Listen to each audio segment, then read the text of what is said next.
සුබ දවසක්.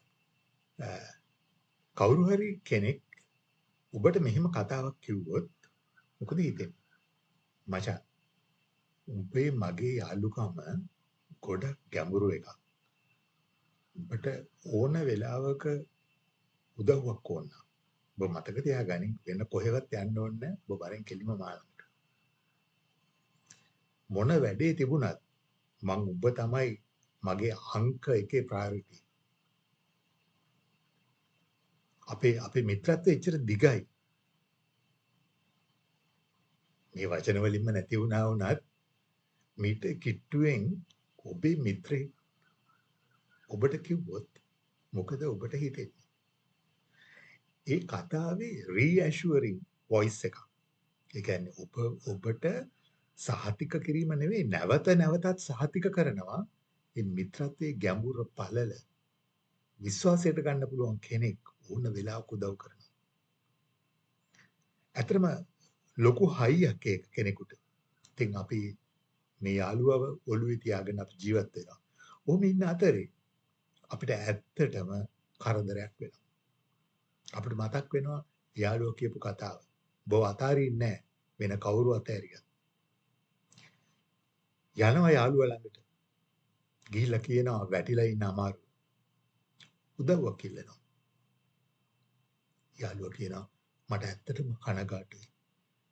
මචං මට මේ වෙලාවේ උදව් කරන්න බැරි එක ගැන මට දුකයි. මට පුළුවන්කම තිබුණා නම් මං උදව් කරනවා.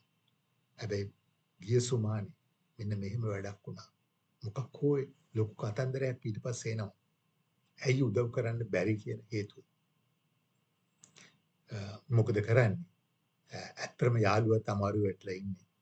ඔබ යාළුවට කියනවා කමක් නැහැ මචං. මම බලන්නම් වෙන විදියක්. මං හිතුවා උඹ මේක උදව්වක් ගන්න පුළුවන් වෙයි කියලා. කමක් නැහැ. ඉතින් අපි හැමෝටම කරදර වෙලාවක්නේ කියලා ඔබ යනවා. ආයිසරයක් ඔබේ ජීවිතේ කොහොම හරි කරලා ගැට ගහගෙන ඉස්සරහට යනවා. එහෙම යන අතරේ නැවත වතාවක් ඔබට උදව් ගන්න අවස්ථාවක් එනවා. දැන් ඔබට ආයිසරයක් අර මිත්‍රයාව මතක් වෙනවා. ගිය පාර නා උදව් කරේ නැත්තේ ඇත්තටම එයාට ඕනකම තිබුණා හොඳටම. මේ කරගන්න දෙයක් නැති නිසා මේ ගමන හිම වෙන්න කන්නේ. ඔබ විශ්වාසයෙන් යුතුව යනවා යාළුවා ළඟට නැවත වතාවක්. යාළුවා තව කතාවක් කියනවා. හැබැයි උදව් නම් ලැබෙන්නේ නැහැ. දැන් ඔබට ප්‍රශ්නයක් එනවා.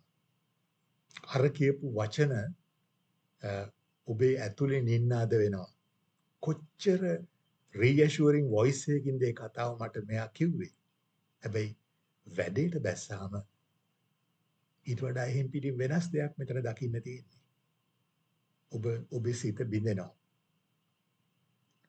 ඔබට මතක් වෙනවා බුදුන් වහන්සේ කියපු කතාව වචී පරම මිත්‍රයින් ගැන. වචනේ සංග්‍රහ කරාට වැඩවලින් මුකුත් නැහැ. ඔබට මතක් වෙනවා ජනවාරයේ කතාවක්. කරනකොට කියනකොට එහෙමයි කරනකොට මෙහෙමයි. ඔබට තව කතාවක් මතක් වෙනවා. කාපු බීපු වෙලාවට කියන දේවල් කවුද ගණන් ගන්නේ. මෙන්න මගේ කතා ගොඩක් මතක් වෙනවා. ඒ කියන්නේ කියන වචනේයි කරන ක්‍රියාවයි අතර පරතරය ඔබට පේන්න පටන් ගන්නවා. ඔබට මතක් වෙනවා බුදු ගුණයක්. කියන දේ කරන දේ කියන. යථාවාදී තථාකාරී තථාවාදී යථාකාරී ගුණය. කරන දේ කියන දේ කරන ගුණය මතක් වෙනවා බුදුන් වහන්සේගේ. ඒකේ වටිනාකම මතක් වෙනවා. ඔබට මතක් වෙන ඉංග්‍රීසි කියමනක් එනවා walk the talk. ඔබ කියන්නේ මොකද්ද? ඔබ එය ක්‍රියාවෙන් පෙන්විය යුතුයි කියන එක. walk the talk කියන්නේ ඒකයි. මේ ඔක්කොම කියාගෙන ආවේ එක කතාවක් කියන්න. මොකද්ද? මේ walk the talk කතාව කියනවා ලංකාව සම්බන්ධයෙන් ජපන් තානාපතිතුමා. බොහෝ දේ කිව්වා ලංකාව. බොහෝ පොරොන්දු දුන්නා. වචනෙන් රීඇෂුරන්සස් දුන්නා. හැබැයි කරන්න ගියාම මොනම උනන්දුවක්වත් පේන්නේ නැහැ. ඔහුට කලකිරීමක් ඇති වෙනවා. අර මිත්‍රයට ඇති වෙච්ච කලකිරීම වගේම. ඔහු කියනවා විශ්වාසවන්තනීයත්වයක් අපි දකින්නේ නැහැ. ඔබ ඇත්තටම මේ ගැන උනන්දු වෙනවද කියන එක අපිට පේන්නේ නැහැ. ඒ නිසා කියන දේ කරන බව අපිට පැහැදිලිව පේන්න තියෙන්න ඕන. එහෙම නැත්නම් අපි මේක දාලා යනවා. විශ්වාසය කඩ කිරීම. මේක අතිශය දරුණු වැරැද්දක්. පොරොන්දු දෙන්න ලේසි. හැබැයි පොරොන්දු ක්‍රියාත්මක කරන්න අමාරුයි. ඒ නිසාම දෙන පොරොන්දුවක් අපි කල්පනා කරලා බලලා මේක ක්‍රියාත්මක කරන්න පුළුවන්ද බැරිද කියලා බලලා දෙන්න ඕන. ලංකාවේ පුරුදු වෙලා තියෙන්නෙම හැම මිනිහම හැම ආයතනයක්ම හැම සංවිධානයක්ම හැම පක්ෂයක්ම වචනෙන් බොහෝ දේ කියනවා. ඒ වුණාට ක්‍රියාවට ගියාම එයින් සත පහක දෙයක් අපිට දකින්න ලැබෙන්නේ නැහැ. ඒ නිසා මිනිසුන්ගේ විශ්වාසය කැඩිලා තියෙනවා.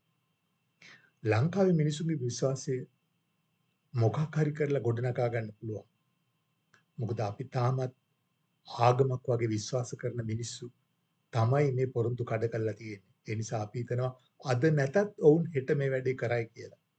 ඒ නිසා අපි තවදුරටත් විශ්වාසය රඳවගෙන ඒගොල්ලොත් එක්ක ඉන්නවා.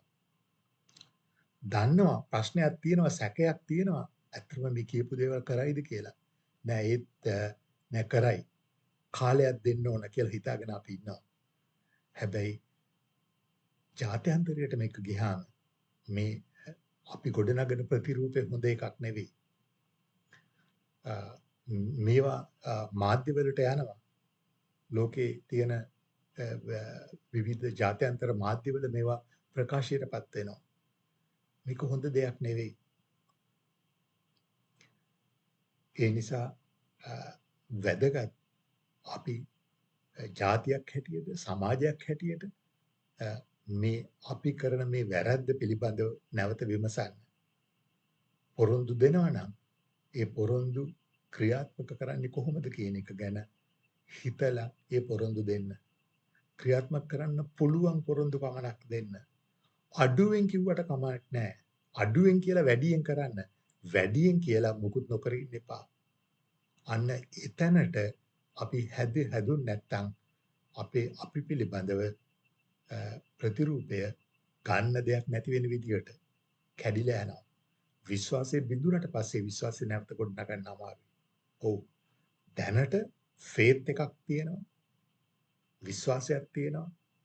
සැකයක් ඇති වුණා තාමත් රැඳිලා ඉන්නවා. ඒත් හැමෝම මෙහෙම ඉන්නේ නැහැ. එක එක්කෙනාට මේක දරා ගැනීමේ සීමාවක් තියෙනවා.